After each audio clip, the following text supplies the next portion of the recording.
प्रणाम। आज बहुत दिनों के बाद वीडियो बनाने का मन किया तो आपके सामने प्रस्तुत हो गया। सबसे पहले आप सभी को हार्दिक धन्यवाद जिन्होंने कि इस चैनल को अपना आशीर्वाद दिया, इसे सब्सक्राइब किया, इसे शेयर किया, इसमें अपने बहुमूल्य अपने कमेंट छोड़े। आज मैं एक अलग प्रकार का विषय लेकर के आया हूँ। हालांकि इसकी ज़रूरत क्या है, हालांकि ये सूत्र मेरा नहीं है, ये हिंदुस्तान के बहुत महान आज के समय में जिनको मैं अपना आइडल मानता हूँ, आदरणीय श्री बीपी गोयल जी का उनका ही एक जो है नियम है, उस नियम को आपके सामने प्रस्तुत करूँगा। बीटीआर वर्क टाइम रेक्टिफिकेशन या जन्म समय को कैसे सही करें, तो इसकी आवश्यकता क्यों पड़ी है। इसमें बहुत सारे कन्फ्यूज़न रहते हैं। सबसे पहली चीज़ कि अगर आपको सही समय का पता है कि आपका 9:25 या 30 मिनट या 20 मिनट में से कन्फ्यूज़न है, 5 से 7 या 10 मिनट जो है आप जो इसको करेक्ट करने का काम कर सकते हैं। और ये जो है नियम पराशरी और जेमिनी को मिला करके नियम तैयार किया गया है। मैंने इसको जहाँ तक समझा है और ये बहुत शानदार तरीके से काम भी करता है, और इसके पीछे का जो कारण है वो भी समझ में आता है कि कैसे ये नियम जो है अपनी जगह पर सही है। पहली चीज़ क्या है कि जन्म समय में ही विवाद रहता है। कुछ शास्त्रों का अभिमत ये रहा, कुछ मनीषियों का ये अभिमत रहता है कि जब बच्चा धरती पर आता है, यानी कि जब उसका सिर बाहर आता है गर्भ से, तब का समय नोट करना चाहिए, या जब नाल काटी जाती है तब का समय नोट किया जाए, या फिर जब बच्चा जो है पहली किलकारी यानी कि रोता है तब का समय। और ये तीनों में भी जो है कहीं ना कहीं तीनों के तीनों जो रूल है वो अपनी जगह काम करने वाले हैं, इसमें भी कोई संदेह नहीं है। लेकिन अपना अभिमत सबने रखा है, और इसको कुछ लोग जो है कुछ नियमों को मानते हैं। इन 3 नियमों में से जो है इन तीनों नियमों में विवादस्थ स्थितियां बनी हुई रहती है। और सबसे बड़ी बात है कि जब हॉस्पिटल में बच्चा पैदा होता है या घर पे भी बच्चा पैदा होता है, जिस समय बच्चा गर्भ से बाहर आता है, उस समय में एग्जैक्ट टाइम जो है वो नहीं रहता है ध्यान में। क्योंकि देखिए, जब बच्चे का जन्म होता है उस समय में एक जिंदगी से दूसरी जिंदगी का निर्माण होता है, और ये एक बहुत क्रिटिकल सिचुएशन होती है। हर बार सरलता से बच्चे पैदा नहीं होते, प्राप्त नहीं होते हैं। कई बार सर्जरी के द्वारा होते हैं, और कई बार बहुत दुखद परिस्थितियों में माता का भी कई बार जो है स्थिति खराब रहती है, बच्चे की स्थिति खराब रहती है। ऐसे समय में घड़ी के ऊपर ध्यान एक एग्जैक्ट टाइम के ऊपर शायद ही किसी का जाता है, तो उस समय में भी ये बीटीआर जो है, ये जन्म टाइम रेक्टिफिकेशन जो है वो बहुत बड़ा योगदान अपना निभाता है। और इसके पीछे बहुत सारी कथाएं भी हैं, जैसे कि अष्टावक्र के बारे में जो है एक किंवदंती है, या किंवदंती तो मैं नहीं कहूँगा, पुराणोक्त जो है वो कथा आती है कि जब अष्टावक्र का जो है जन्म हुआ तो उस समय उनके पिता जो बहुत बड़े ज्योतिष के ज्ञाता थे, तो उन्होंने जो दाई होती है उनसे कह दिया कि जैसे ही बच्चे का जन्म होता है, क्योंकि जो गर्भगृह के जहाँ पे बच्चे का जन्म होता है वहाँ पर पुरुषों का प्रवेश वर्जित होता है, तो इसलिए वो बाहर बैठ करके इंतज़ार कर रहे हैं।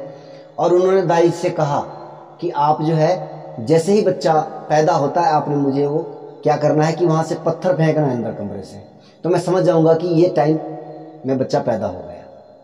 लेकिन होता क्या है कि बच्चा अष्टावक्र का जन्म भी होता है, और अष्टावक्र का जो जन्म होने के बाद जो है वो पत्थर भी बाहर फेंका दाई ने, पिता ने वो समय भी नोट किया, लेकिन उस समय में जो योग बन रहा था वो बहुत ही नकारात्मक योग बन रहा था पिता के लिए। जो है वो बालक जो बहुत अरिष्ट कारक जो है वो सिद्ध हो रहा था उस समय, उस टाइम जोन के मुताबिक। तो फिर उसने जो है, उन्होंने, उनके पिता ने जो है इनका परित्याग कर दिया था। फिर बहुत वर्षों के बाद इनका राजा जनक के दरबार में ही मिलन होता है और वो फिर अपनी जो है वो कथा सुनाते हैं। और वहाँ पर जब अष्टवक्र के अपने दिव्य ज्ञान के से जो है उन्होंने पूरी सभा को सम्मोहित कर लिया था। मैं ज़्यादा लंबी इस कथा पे नहीं जाऊँगा। तो जब पिता ने पूछा कि ये मुझसे, क्योंकि अब अष्टवक्र भी जो है बहुत अच्छे, क्षमा चाहूँगा, बहुत अच्छे विद्वान बन गए और उन्होंने भी बहुत सारे ग्रंथ लिखे हैं, जैसे अष्टवक्र गीता आदि जो है। तो पिता ने फिर कारण पूछा कि मुझे वो योग और उसमें क्यों ऐसा भ्रम पैदा हुआ, या मेरे देखने में क्या भूल रही होगी। तो अष्टवक्र जो है वहाँ पर उदाहरण देते कि पिताजी गलती आपकी नहीं है, लेकिन आपने इतना ध्यान नहीं रखा कि जब वो अंदर से जो पत्थर फेंका गया आप तक वो कितने समय में पहुंचा है। वो समय जो बीच का जो समय था, इनकी जो पत्थर की रनिंग का टाइम था, वो टाइम तो आपने नोट नहीं किया। आपने तो जब आपके पास पत्थर पहुंचा तो उस समय का टाइम नोट किया। यानी कि कहने का अभिप्राय यह है कि एक बिल्कुल एग्जैक्ट टाइम, हालांकि आज के समय में शायद कोई ज्योतिषी या ज्योतिष के ज्ञाता लोग जो है इतना करेक्ट समय का कोई प्रेडिक्शन कर पाते होंगे या नहीं कर पाते हैं, वो तो एक बहुत अलग सी बात हो जाएगी। लेकिन इसमें कहने का अभिप्राय है कि एक सेकंड, एक पल भी बहुत बड़ी चीज़ होती है। तो लेकिन हम वहाँ तक तो शायद हमारी पहुँच भी नहीं है। और मैं ये भी मानता हूँ कि आज के समय में जितने भी ज्योतिष लोग काम कर रहे हैं, अच्छे ज्योतिष लोग भी, वो भी शायद इतनी बारीकी से शायद किसी कुंडली को प्रेडिक्ट करते होंगे। तो अब ये जो जब इतना मुहिम विषय है, तो कहीं ना कहीं कई बार जो है वो 1 मिनट, आधा मिनट भी बहुत होता है कुंडली के टाइम जोन में परिवर्तन करने। और कई बार तो आप देखोगे कि लगन भी बदल जाता है आधा मिनट बाद। तो हो सकता है वो आपका बॉर्डर का जन्म हो, और वहाँ पर हमेशा कई लोग जो है बहुत कन्फ्यूजन में रहते हैं कि मेरा लगन कौन सा होगा। हालांकि प्रभाव वहाँ पर दोनों लगनों के कई बार देखने को मिलते हैं। तो ऐसे समय में भी, और दूसरा जो विषय रहेगा, अगर लगन बदल रहा है तो आप अंदाज़ा लगा लीजिए कि कितना बड़ा कन्फ्यूजन जो है व्यक्ति के प्रेडिक्शन में हो सकता है। और दूसरी बात है कि जब आप 30 और 35 वर्ष की आयु तक जाते हो और अगर आपकी कुंडली में 2 मिनट का भी समय जो है वो ऊपर नीचे है, तो आपकी प्रत्यंतर दशा जो 30 से 35 साल की आयु में जो पूरी तरह से ही बदली हुई मिलेगी। और जहाँ तक वर्ग कुंडलियों की बात है, वहाँ तो पूरी तरह से जो है वर्ग बदले होते हैं। इसलिए D24 के माध्यम से इस जन्म विषय का संशोधन का एक नियम जो है आदरणीय श्री BP गोयल जी के माध्यम से जो है मुझे उनके एक वीडियो के द्वारा प्राप्त हुआ। हालांकि विषय उनका बनाया हुआ है, मैं इसका क्रेडिट नहीं लूँगा कि ये मेरी रिसर्च है या कुछ भी है। तो आइए जानते हैं ये विषय है कैसा।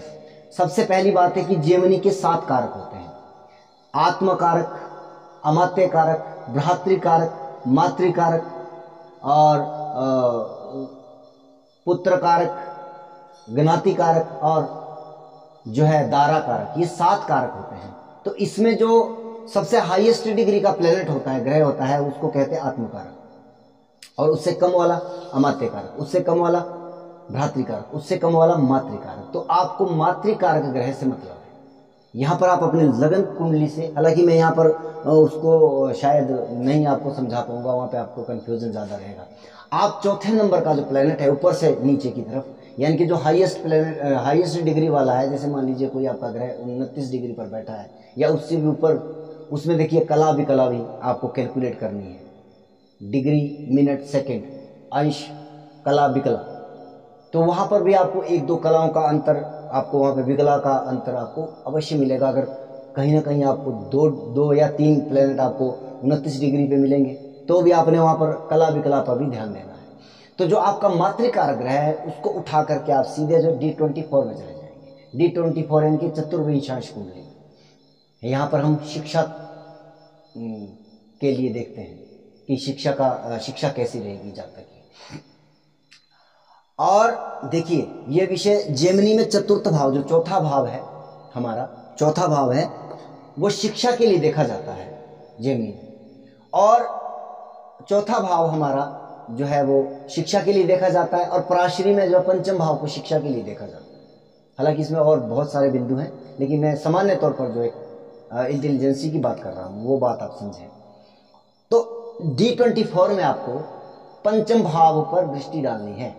अगर D24 के साथ आपके मातृकारक प्लेनेट का D24 के पंचम भाव या पंचमेश के साथ आपका संबंध बन रहा है तो आपका टाइम बिल्कुल एक्यूरेट है।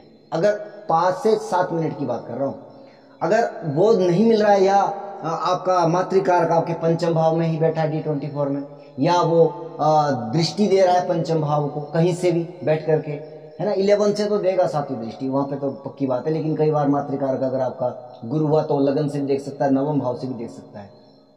वहीं शनि अगर आपका हुआ तो वो तीसरे हाउस से भी आपके पंचम भाव को देख सकता है तीसरी दृष्टि से, और वो अष्टम भाव से भी पंचम भाव को देख सकता है। तो वहां से भी आप इस चीज को समझ सकते हैं। अगर आपका मंगल जो है उसके पास चौथी और आठवीं दृष्टि भी है, तो दूसरे भाव में मंगल बैठा है, अब D24 में वो पंचम भाव को देख रहा है। अगर आपका वो मातृकारक ग्रह है, अगर वो आपके जो है एकादश भाव में, क्षमा कीजिएगा, दशम भाव में मंगल बैठा है, वहां से 8वीं दृष्टि वह पंचम भाव को दे रहा है, तो आपका वर्क टाइम रेक्टिफिकेशन बिल्कुल एक्यूरेट है, बिल्कुल सही है। यानी कि आप जो है 2 मिनट के दायरे के अंदर आ चुके हो, क्योंकि D24 जो आपका 2 मिनट बाद वो बदल जाता है। तो यहाँ पर अगर नहीं मिल रहा है तो आपको उसका टाइम जोन जो ऊपर नीचे करना पड़ेगा। और दूसरा क्या नियम बनेगा कि अगर आपका D24 का जो पंचमेश है, अगर उसके साथ संबंध बन रहा है आपके मातृकारक ग्रह का, उसको वो एक दूसरे को देखने चाहिए दोनों, या साथ में बैठने में चाहिए, वो किसी भी भाव में बैठ जाए फिर D24 में, तब भी आप अपने समय को करेक्ट मानिए। तो आप इस चीज को लगा सकते हैं। इस नियम को जो है बहुत सराहाया गया है और बहुत सारी कंफ्यूजन को क्रिएट किया गया, सुलझाया गया है, क्योंकि मैंने खुद इस नियम का जो है वो बहुत बार इस्तेमाल किया है। बहुत बार क्या, मैक्सिमम मैं इस नियम का वो करता ही जब किसी के लिए प्रेडिक्शन करनी है। और कई बार तो बहुत सारे लोगों की ये कंफ्यूजन रहती है कि मेरा लगन बॉर्डर पर है, बॉर्डर का मतलब है 0 डिग्री का है, तो वहाँ पर वो कंफ्यूजन भी आपकी वहाँ पर क्लियर हो जाती है।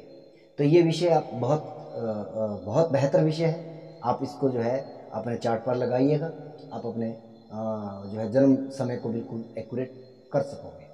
तो मेरे वीडियो को अंत तक देखने के लिए बहुत बहुत धन्यवाद। चैनल को सब्सक्राइब करिएगा, बेल आइकन को ऑल पर क्लिक करिएगा, ताकि मेरी वीडियो की जो नोटिफिकेशन आपको प्राप्त होती रहे। अगला वीडियो लेकर के प्रस्तुत होऊंगा। जय सिया राम।